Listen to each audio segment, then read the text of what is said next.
Hai semuanya, pernah nggak sih kepikiran gimana caranya aplikasi kayak Shopee, Netflix, atau Instagram bisa nyimpen data pengguna dengan rapi?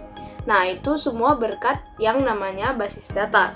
Di video ini, aku bakal bahas apa itu basis data, kenapa sistem lama itu ribet banget, apa sih kelebihannya pakai database, resikonya, dan juga gimana cara database dikelola dari awal sampai bisa dipakai.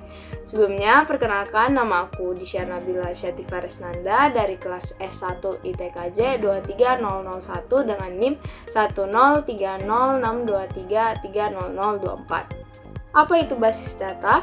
Oke, jadi basis data atau database itu sebenarnya adalah kumpulan data yang disusun dan dikelola dengan cara tertentu biar gampang diakses. Misalnya, kalau kamu punya daftar kontak teman di HP itu bisa dibilang basis data kecil.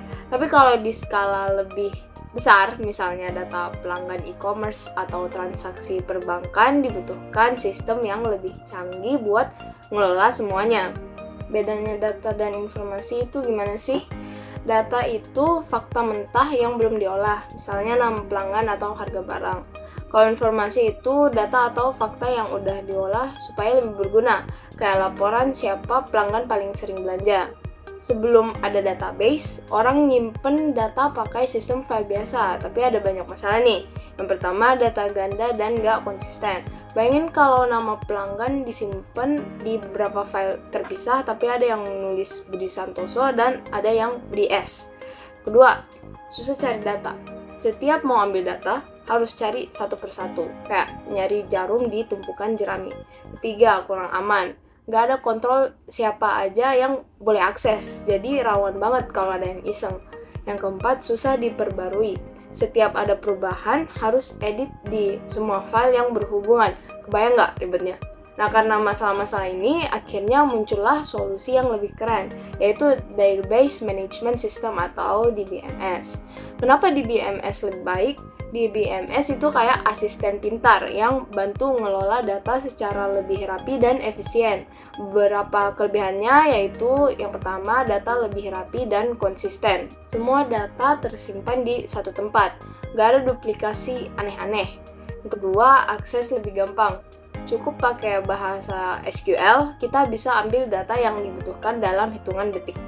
Ketiga, lebih aman. Bisa atur siapa aja yang boleh lihat atau edit data. Yang keempat, lebih cepat dan efisien. Query atau pencarian data lebih cepat dibanding sistem file manual. Dan yang terakhir ada fitur backup dan recovery.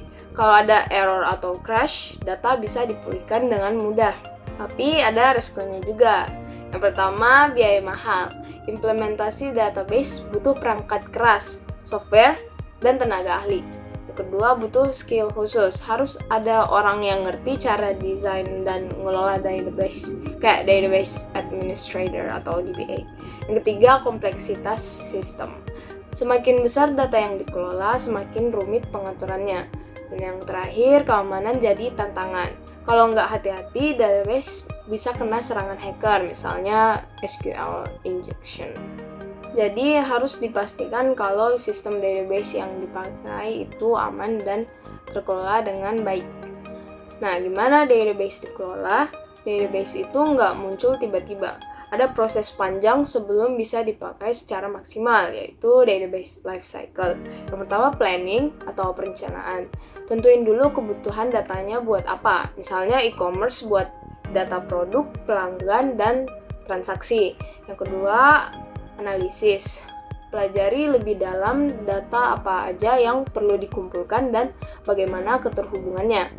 Yang ketiga, desain atau perancangan. Mulai bikin skema database, kayak tabel produk, tabel pelanggan, dan cara relasinya. Yang keempat, implementation. Database mulai dibangun, diisi data, dan diuji coba. Dan yang terakhir, maintenance atau pemeliharaan.